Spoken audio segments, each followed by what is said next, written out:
పెద్ద ఎన్టీ రామారావు తర్వాత విజనరీ ఉన్న నాయకుడు నారా చంద్రబాబు నాయుడు.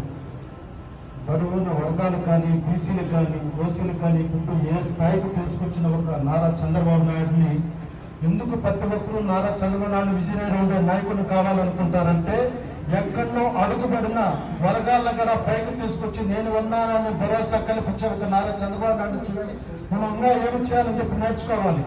ఎందుకంటే ఈ నెలలో ఒక పల్లెటూరులో చాలా మంది కాడికి పోయి నేను మీకు ఇల్లు కట్టిస్తాను, నేను మీకు నిలబెడతానని చెప్పి ఎంతో మందికి భరోసా ఇచ్చి నారా లోకేష్ కానీ, నారా చంద్రబాబు నాయుడు కానీ ఈరోజు ఉన్న స్థాయిలో చేస్తున్నారంటే ఇటువంటి నాయకుడు మనకు చాలా అవసరము.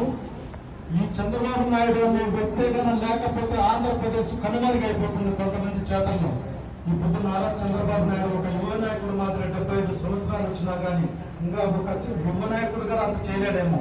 ఈ రోజు మన వయసు ఇక్కడ 45-40 ఉంటే మనమే నడచలేకపోతున్నాం. కానీ ఈ రోజు కూడా ఒక చిన్న పిల్లోడు మాత్రం ఉత్సాహంగా పోయి పని చేస్తున్నాడంటే అతనికి వయసులో ఏం కావాలి? నా ప్రజలు, నా తెలుగు వాళ్ళు ఎవరన్నా బాగుండవాలా? ప్రతి ఒక్క విదేశాల్లో కానీ, ప్రతి ఒక్క రాష్ట్రంలో కానీ మన తెలుగు వాళ్ళు గొప్పగా ఉన్నారంటే చంద్రబాబు నాయుడు ఒక విజనరీ. ప్రతి ఒక్కరూ గమనిస్తారని కోరుకుంటూ నాకు ఈ అవకాశం ఇచ్చిన సుధాకర్ సార్ గారికి, కోడూరు వెంకటన్న గారికి, ఇక్కడ ఉండే ప్రతి ఒక్కరికి నమస్కారం.